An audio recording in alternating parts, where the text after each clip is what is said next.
What's up, guys? What's going on? I'm Paul. This is Pauline Theology's Daily Devo with Trust in Jesus Ministries. We're back and we're speaking about the promises of God and then the sign of those promises, the sign of that covenant that God has given to man, or to Abram specifically, or Abraham actually, to testify to the goodness of God in his life. And so I want to establish right now that we're going to talk about circumcision, but we're going to talk about it as a seal first for Abram and his community. And then finally, we're going to transition that to something that's relevant for us, which that is relevant, but it's going to be more relevant in the fact that we have been baptized into the new covenant. And that is the sign of the new covenant that we are to use and to remember. And so what it means for us as we think about baptism. So if you haven't checked it out, go ahead and read Genesis 17, 9 through 14, and then we'll talk about it and we'll see what it has to say with the 4 questions, man. If you haven't read it, or if you've already read it, we're going to go ahead and jump in. We're going to see what it talks about. So what does it say? What is the author conveying to us? What's he trying to say? What is he actually saying? Well, it says that he says this, that God spoke to Abram, man, and he says, man, I'm making a covenant with you. It's like, and I'm establishing a covenant to you, and you are to keep this covenant. You and your family after you, everybody is supposed to keep this covenant. And he says, and this will be the sign of the covenant. He says that you're going to circumcise everybody in the house that is a male, whether it be born to you, your child, whether it be born in your house, whether it be born to a foreigner in your house, whether it be a slave. Everybody, every child, every male child in the house will be circumcised, and they will be under the covenant. And this will be for, and he repeats this. He says, this is not just for you. This is for you, your sons, your generations after you. It is for everybody, because it is an everlasting covenant. Stressing the importance of the covenant for not only Abram, but for the people that are in his house now, it's the people that will be in the future. Just the impact that God is going to make on his life will not just last in the era of Abram or Abraham. It will last forever. A covenant that will be forever. And then after that, he talks about if a person doesn't take upon that. He says that, and if there's a person that doesn't get circumcised, he says that person will be cut off from the covenant, for they have broken the covenant. It's a play on words in a way, and it says those who have not been cut will be cut off. It says that's important. And one thing that's even more important is, how is a baby 8 days old supposed to do this to themselves?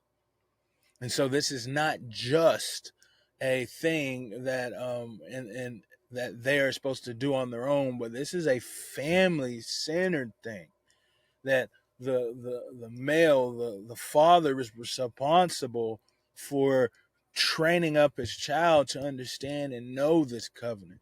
First, by giving him the sign of the covenant, saying he is a part of this family. But then also, by implication, that the child would know as he sees this, that he would understand what its purpose is for. So this is just not only something that is done for the purpose of the male adult, but is also done for the purpose of the child to be trained up and known, because this is a family. So what does this say about God? First, I think foremost, it says that God cares and protects families. You see, what is that child and what can he do? Save for the fact that God bless him and grow him and help him to be who he's supposed to be.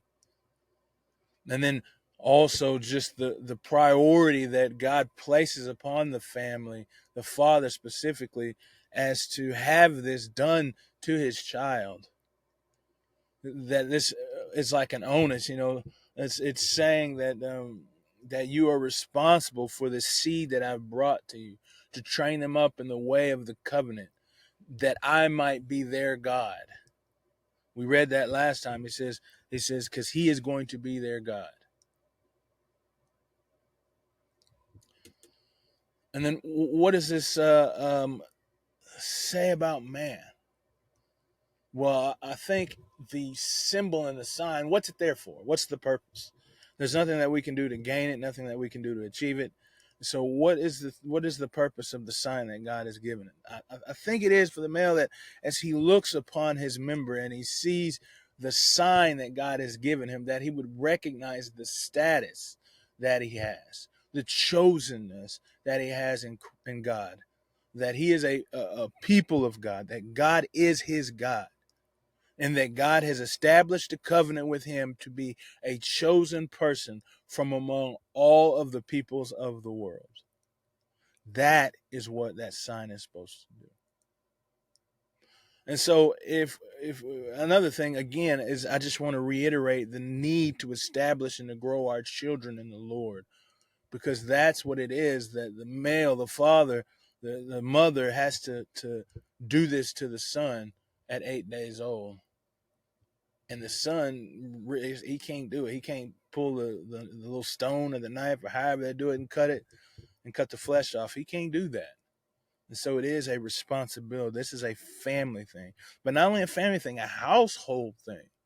And I've read in some ways, in some areas, it says that this is an equalizing factor, an egalitarian factor. That it's not just the houseborn. It's also not just the family, but it's also the slave, the sojourner, it's the alien, it's all of them. And so this is an equalizer, saying that God sees them equally in the family, to care for them and to cover them, to be their God, that they might be his people, that it's across the board. The only factor is the fact that they come from the household of Abraham.